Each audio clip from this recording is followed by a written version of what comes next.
सही आवाज को अगर नहीं उठाएंगे स्वास्थ्य मंत्री जी इरफान अंसारी जी आपको नींद हराम कर देंगे। दिन में भी आपको देवेंद्र नाथ महतो का सपना आएगा, ये चीज जान लीजिए। कम से कम उसको वतन का मिट्टी नसीब होना चाहिए नरेंद्र बाबू। एक गरीब की जिंदगी कितने रुपए में बिकती है आपको पता है?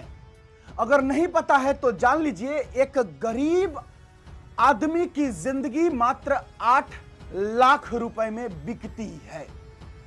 एक व्यक्ति जो कि बगोदर के थे, नाम फलजीत, सऊदी अरब गए थे कमाने, अपने परिवार का पेट पोसने, अपने बच्चों को पढ़ाने लिखाने के लिए, 2 रुपए कमाने के लिए। लेकिन जिस समय वो अपने घर से निकल रहे थे, उन्हें ये पता नहीं था कि वो जा तो रहे हैं लेकिन आ नहीं पाएंगे। फलजीत नामक एक व्यक्ति की मौत हो जाती है सऊदी अरब में, और यह घटना लगभग 24 दिन पहले हुआ और 24 दिन तक फलजीत की लाश सऊदी अरब में ही पड़ा हुआ है।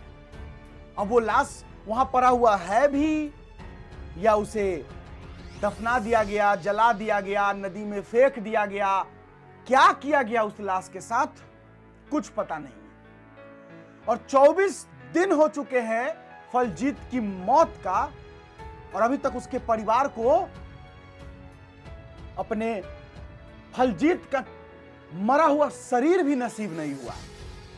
टाइगर जयराम महतो जी कॉल किए हैं, कॉल करके जो संबंधित अधिकारी, जो भी कर्मचारी थे, उनसे बात कर रहे हैं। क्या कुछ बात की है पहले देखिए, फिर उसके बाद हम आपको जो बताएंगे वो जरूर देख के जाइएगा। देखिए, कम से कम उसको वतन का मिट्टी नसीब होना चाहिए नरेंद्र बाबू। वतन का मिट्टी नसीब होना चाहिए। कम से कम बूढ़ी माँ एक झलक उसे देख पाएगा नरेंद्र बाबू। इस प्रयास को कीजिएगा। ऐसा नहीं होना चाहिए कि वो असेंबली में चला जाए, लावारिस हो जाए, ये नहीं होना चाहिए सर। परिवार को एक बार बोल दीजिए, मेरे को वो लोग कितना बार कॉल किया। अभी प्रोटोकॉल है, कंपनी के गाइडलाइन है, आपकी भी कुछ मजबूरी और परेशानी है, हम समझ रहे हैं, लेकिन अगर आप कोशिश करिएगा, आप उतने दिनों से मान के चलिए कंपनी को संचालित कर रहे हैं, उसमें आप अपना योगदान तो थोड़ा सा कोशिश करिए। और हम चाहेंगे थोड़ा सा समय नहीं लीजिए ज्यादा, क्या कि देखिए 1 महीना भी हमको लगता है बीतने वाला, 20 दिन होने वाला है, 24 दिन हो चुका है। पता नहीं बॉडी क्या, पुलिस वाला बुलाया, बॉडी छिल जाएगा, इसलिए मैं उसको इमीडिएटली नहीं वो तो लग ही रहा है कि अब पता नहीं क्या। वही तो बता रहे हैं आपको कि मैंने हम लोग को अब मिट्टी भी नसीब नहीं हो रहा है प्रवासी मजदूरों को, तो इसीलिए थोड़ा सा कोऑपरेट करिए नरेंद्र बाबू। और कोशिश करूंगा, मैं बोल रहा हूँ ना, मैं कोशिश करूंगा। आप कॉल किया है, आपके लिए मैं कोशिश करता हूँ, ठीक है। मिनिमम में कितना हो सकता है उतना बस हम लोग ज्यादा अपेक्षा न देखिए। आपकी समस्या को हम लोग भी समझ रहे हैं। 10 के आसपास करिए, और हम लोग भी बॉडी को अपना जो अंतिम क्रियाक्रम है उसको फाइनल करेंगे, ठीक है। No problem. ऑथराइजेशन लेटर भेजने के लिए बोल दीजिए, नो प्रॉब्लम। आप बोला है, मैं बात करके कन्विंस करवा दूंगा। थोड़ा ठीक है, लेटर एकदम लेटर मिल जाएगा। जो इधर से परिवार की तरफ से जो लेटर होता है उसको एकदम ये दे देंगे। बस थोड़ा 10 के आसपास कर दीजिए नरेंद्र बाबू। और आपका नाम भी देखिए, आपका नाम भी नरेंद्र बाबू, आपका नाम भी देखिए कितना सुंदर है। देश के प्रधानमंत्री के नाम पे आपका नाम है नरेंद्र बाबू, थोड़ा सा कर दिया जाए। जल्दी मंत्री बन जाएगा। अरे नहीं, आप आइए ना भाई, आप रिप्लेस करिए, उन्हीं को कीजिए भाई, आप थोड़ा कर दीजिए। आपका नाम भी बड़ा सुंदर है। नरेंद्र का मतलब क्या होता है? नर माने मनुष्य, और इंद्र माने ईश्वर, जो मनुष्यों में श्रेष्ठ हुआ आप है, मालूम है। तो थोड़ा सा कर दिया जाए नरेंद्र बाबू। ठीक है, नो प्रॉब्लम। मैं आप कॉल किया, आपकी वजह से ऐसे ड्यू रेस्पेक्ट आपका एमएलए कॉल कर रहे बोल के मैं बात करूंगा, कन्विंस करूंगा, लेकिन आज ही मेरे को लेटर चाहिए। ठीक है, आप हमको आप तब तक आधा घंटा प्रयास करके इसको सॉर्ट आउट कर लिए। 10 तक चढ़ाइए, हम लोग आज ही लेटर को करवा देते हैं। हम लोग बोल दिया ना, अभी आपको बोल दिया, मैं बोल दिया, कोशिश करके उधर तक लेके आऊंगा, कंफर्म करिए। अभी आप लेटर दे दीजिए, मैं आप मिडिल में आया है, आप रिस्पॉन्सिबल ले लिया, मैं करूंगा, प्रॉब्लम नहीं। ठीक है नरेंद्र बाबू, आप लेटर देगा तो मैं, नहीं तो वो चल जाएगा, मैं भी कुछ नहीं कर सकता आज। नहीं देखिए फलजीत आपका भाई समान है। देखिए नरेंद्र जी, एक बात है ना, जिनका दुनिया उजड़ जाता है ना, अगर उनकी तरफ से कुछ भूल हो जाए तो उसको इग्नोर कर देना चाहिए। इनका घर का कमाने वाला एक इंसान था, जिसकी 3 बच्चे अभी कुंवारे हैं। ठीक है, अगर ये लोग मैं एमएलए हूँ, मैं झारखंड से एमएलए हूँ, मैं डुमरी विधानसभा जो है वहाँ का मैं एमएलए हूँ। ओके, नो प्रॉब्लम, कोई भी हो, नो प्रॉब्लम। वो तो मैं अच्छा है, एटलीस्ट आप आके सपोर्ट कर रहे हो, आई अप्रिशिएट। तो यहाँ इशू है ना। हाँ नरेंद्र बाबू, बात को सुनिए। अगर बाय द वे इनकी तरफ से अगर आप कुछ ऐसा व्यवहार हुआ, ऐसा कोई बात हुआ, तो समझिए आप हालत को कि एक व्यक्ति जो कई 1000 किलोमीटर दूर कमाने गया है, वो वहाँ जाके डेथ हो जाता है। आज 1 महीना हो चुका है, बॉडी वहीं पर है, क्या न पता बॉडी क्या होगा। परिवार की हालत अलग है, बच्चे हैं छोटे छोटे। तो अगर इनकी तरफ से कुछ ऐसा, तो उसको आपको इग्नोर करना चाहिए। एमएलए जी बोलिए, मैं क्या बोल रहा हूँ, ऑलरेडी उन लोगों को कुछ फर्क नहीं है, मेरे को कोई कॉल नहीं कर रहा, मैं एवरीडे उन लोग को पीछे पड़ रहा हूँ बॉडी लेके बेचने के लिए, वो लोग कोई रेस्पॉन्स नहीं कर रहा। आप ऐसा उल्टा बोल रहे हैं मेरे को, रियली मैं तो इतना नहीं, हम आपको ये बोल रहे हैं कि अगर इनकी तरफ से कोई ऐसा व्यवहार हुआ जिससे आपको थोड़ा खेद भी हुआ, तो इग्नोर कर देना चाहिए। बेचारे लाचार लोग हैं, गरीब असहाय लोग हैं। तो आप नहीं, अगर आप अपनी नाराजगी अगर अच्छे लोगों बड़े लोगों से दिखाएंगे तो अलग बात है। ये लोग असहाय लोग हैं, यहाँ अपनी नाराजगी को ना दिखाएं नरेंद्र बाबू। और जो भी है आप, अच्छा एक बात बताइए, मतलब क्या टोटल अमाउंट आप कर सकते हैं परिवार को? टोटल अमाउंट बताइए। 1 लाख के लिए मैं बोला है, बाद में जो भी ऊपर मैं कलेक्ट करूंगा। मेरे फ्रेंड से मैं कल भी बोला उसको, जो सरपंच है उधर का संतोष महतो है, वो कॉल किया, वो फाइनल होने का समय मैं भी बोला। अच्छा, मेरा फ्रेंड से भी मैं कांटेक्ट करूंगा, जो भी आगे आएगा उसके ऊपर जो आएगा मैं उसको ही दूंगा। आपका गाँव से मेरे को कोई से रिलेशन है, क्योंकि बहुत आदमी हमारे साथ। देखिए एक बात है ना, ये आपका जो प्रवासी मजदूर हमारे हैं ना, तो झारखंड के इसी हिस्से से जाते हैं, बगोदर है और एक बिशुनगढ़ ब्लॉक है। यही 2 ब्लॉक से आपके मैक्सिमम प्रवासी मजदूर लोग जाते हैं।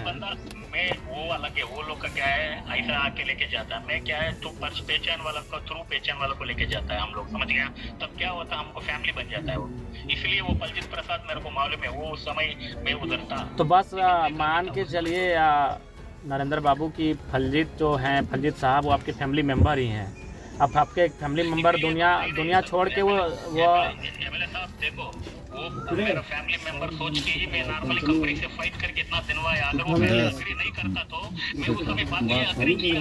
बाद में मैं बार नहीं जा सकता, मैं भी नौकरी कर रहा हूं, मैं भी एक एम्प्लॉई हूं। दूसरा कॉल में बात। अच्छा, अभी कंपनी है, मुस्लिम बेस्ड कंपनी है। अच्छा ठीक है, जो भी है एक बार थोड़ा सा पुनः प्रयास करिए। और जो भी आगे आएगा 8 तो गारंटी है, 8 के ऊपर जो भी आएगा वो बोनस से मैं ट्राई करूंगा। हमारा कॉन्ट्रैक्ट से कितना आएगा वसूल करके वो भी दूंगा बोल के बोला है। अच्छा, मैंने हाँ कोशिश कीजिए ना, क्या सब मिला के 10 तक करवा के मामले को सॉर्ट आउट कीजिए और बॉडी को रिसीव कर लेगा। ठीक है, हम इसके बाद को आपको विश्वास दिलाते हैं। मैं वो कोशिश करूंगा। देखो मैं आगे पीछे हो सकता है, थोड़ा 50,000 आगे पीछे हो। ठीक है, उसके लिए इशू नहीं है, लेकिन मैंने कोशिश कीजिए कि 10 का जो राउंड फिगर है उसी में देखिए। नरेंद्र बाबू देखिए कि 10 लाख रुपए कोई मायने नहीं, लेकिन लोग गिड़गिड़ा रहे हैं। क्यों मालूम है? कि उनका छोटा छोटा बच्चा है। आपको कोई भी फोन किए होंगे तो इसीलिए कि भाई चलिए कम से कम उस परिवार में जो बच्चे हैं उनका परवरिश हो जाए, पढ़ाई लिखाई हो जाए। चलिए, टाइगर जयराम महतो के बारे में मैं क्या बताऊं। सबको पता है कि किस तरीके से वो जहां गुस्से की आवश्यकता होती है वहां गुस्से भी हो जाते हैं, और जहां पर नरमी का प्रदर्शन करना होता है वहां वो नरम भी रहते हैं। आपने देखा होगा इस वीडियो क्लिप में, जब वो बात कर रहे होते हैं जिस भी संबंधित कर्मचारी से, उनसे वो कह रहे होते, कर्मचारी कह रहा होता है कि 8 लाख रुपए मुआवजा देंगे, लेकिन टाइगर जयराम महतो कह रहे होते हैं कि थोड़ा इसको राउंड फिगर करके 10 लाख रुपए कर दीजिए। हाँ, ये कीमत है एक गरीब की जिंदगी की कीमत, 8 लाख और 10 लाख। खैर चलिए, इस पर आपका क्या राय विचार है जरूर लिखिएगा। अभी एक और वीडियो क्लिप हम आपको दिखाना चाहते हैं। देवेंद्र नाथ महतो इरफान अंसारी पर गरजे हैं और बोले हैं कि रात को नींद नहीं आएगा इरफान अंसारी जी, और रात में भी मेरा ही सपना आएगा, अगर सोइएगा भी तो, नहीं तो देवेंद्र नाथ महतो ही याद रहेंगे। क्या कुछ देवेंद्र नाथ बोले हैं इरफान अंसारी जी को लेकर, सुनिए। जिस उद्देश्य से इस राज्य का गठन भगवान बिरसा मुंडा, सिद्धू कानू, नीलांबर, पीतांबर, फूलो, जानो, चांद भैरव के शहादत से ये झारखंड अलग राज्य गठन हुआ है। वीर बुधू भगत से लेकर शक्ति सुनील महतो, निर्मल महतो के बलिदान से यह झारखंड राज्य का गठन अब हुआ। किस्म अब हुआ राज्य का सपना को पूरा करने के लिए हुआ है। तो यहाँ के माटी पुत्र को, यहाँ का आदिवासी मूलवासी खतियानी मूल झारखंडी को, यहाँ 5 माननीय सदस्य को चयनित किया जाए। अगर ऐसा नहीं किया जाता है तो आपके चैनल के माध्यम से हम बताना चाहते हैं कि 1 सप्ताह के अंदर माटी पुत्र को 5 माननीय सदस्यों को चयन किया जाए, अन्यथा काउंसिल को तालाबंद कर देंगे। पूरे झारखंड प्रदेश में शिक्षा मंत्री का पुतला दहन करेंगे, पूरे राज्य में चक्का जाम होगा, पूरे झारखंड में एक राज्य स्तरीय उलगुलान करेंगे। शिक्षा मंत्री महोदय को आराम फरमा रहे हैं, बड़का चुस्की लेते हैं सदन के अंदर। स्वास्थ्य मंत्री महोदय जी, इरफान अंसारी जी, कहाँ सुतल है? आप जागिए, आपके विभाग में लूट मची हुई है। अगर आप मंत्री से स्वास्थ्य मंत्री बन भी गए हैं इरफान अंसारी जी, और डेली भाजपा भाजपा भाजपा भाजपा करते रहते हैं वो। आज आपको बता देना चाहते हैं कि संज्ञान में लेते हुए माटी पुत्र को झारखंड स्टेट फार्मेसी काउंसिल में 5 मनोनीत सदस्य का मनोनीत किया जाए, अन्यथा जामताड़ा में भी जाकर के विरोध करेंगे, मंत्री का आवास का घेराव करेंगे, चक्का जाम करेंगे और काउंसिल में ताला बंद कर देंगे, हुड़का जाम कर देंगे। इस राज्य को बाहरी का गोद में बटने नहीं देंगे, यहाँ का माटी पुत्रों का अपमान होने नहीं देंगे, यहाँ का महापुरुष का अपमान होने नहीं देंगे। चाहे लड़ाई लड़ने के दौरान में देवेंद्र नाथ महतो को हमेशा साक्षी है, आप लोग देखे हैं कि FIR हुआ है, लाठीचार्ज हुआ है, केस हुआ है, मुकदमा हुआ है, जेल हुआ है। अगर झारखंड के स्वास्थ्य विभाग को बचाने के लिए देवेंद्र नाथ महतो को फिर से लाठी खाना पड़ेगा, खाएगा, जेल जाना पड़ेगा, जाएगा, फिर से हटवार जाना पड़ेगा, जाएगा, और FIR भी खाना पड़ेगा, खाएगा, और अभी तो माटी में भी मिलना पड़ेगा, शहीद भी होना पड़ेगा। तो देवेंद्र नाथ महतो शहीद होगा, लेकिन झारखंड स्टेट फार्मेसी काउंसिल के अंतर्गत जो 120 कॉलेज के छात्र का भविष्य को हम लोग बर्बाद होने नहीं देंगे, हम लोग किसी भी हाल में होने नहीं देंगे। अभी 2 दिन पहले स्वास्थ्य मंत्री इरफान अंसारी जी से बात की थी जयराम महतो ने इसी मामले को लेकर के, तो क्या लग रहा है कि जयराम जी जो है फेल होते हुए नजर आ रहे हैं? नहीं, ऐसा नहीं। हम लोग तो क्या, हमारे माननीय केंद्रीय अध्यक्ष जी सदन में भी उठाए इस बात को, और हम लोग जिस पार्टी, उसी पार्टी का हम केंद्रीय वरीय उपाध्यक्ष है, वो तो हमारा मुद्दा, हम लोग हर लड़ाई को लड़ रहे हैं, साथ साथ हम लोग लड़ाई लड़ते हैं। जो लड़ाई को माननीय जयराम महतो जी लड़ रहे थे, उसी लड़ाई को हम लोग लड़ रहे हैं। हम लोग एक ही टीम है बाबा, हम लोग साथ साथ लड़ रहे हैं बाबा। जी की बात नहीं ना सुन रहे, अरे स्वस्थ हम लोग सड़क पे उतरेंगे। अब बताइए, सही बात को, सही आवाज को अगर नहीं उठाएंगे स्वास्थ्य मंत्री जी इरफान अंसारी जी, आपको नींद हराम कर देंगे। दिन में भी आपको देवेंद्र नाथ महतो का सपना आएगा, ये चीज जान लीजिए। क्या मजाक बना कर रखे हैं? आप मंत्री बने, इसका मतलब थोड़ी कि आप झारखंड स्टेट फार्मेसी काउंसिल को बेच दीजिएगा बाहरी गोद में, ये होने नहीं। चलिए, अब आपने देख लिया होगा, आपको मामला समझ में आ ही गया होगा। ये मामला है जो फार्मेसी काउंसिल में नौकरी दिया जा रहा है कुछ बाहरी लोगों को, उसको लेकर के देवेंद्र नाथ महतो इरफान अंसारी जी पर गरजे हैं, बरसे हैं कि आप झारखंडियों को क्यों नहीं रोजगार दे रहे हैं और बाहरियों को क्यों बुला रहे हैं। चलिए, आपका क्या राय विचार है कमेंट बॉक्स में जरूर लिखिएगा। आज के लिए बस इतना ही है, मुझे दीजिए इजाजत। मेरा नाम बिट्टू सिंह है, आप इस वीडियो को मिस्टर बिट्टू पर देख रहे होंगे। तबीयत थोड़ा खराब है, इसलिए थोड़ा आवाज भी मेरा डाउन है। जोहार, जय हिंद।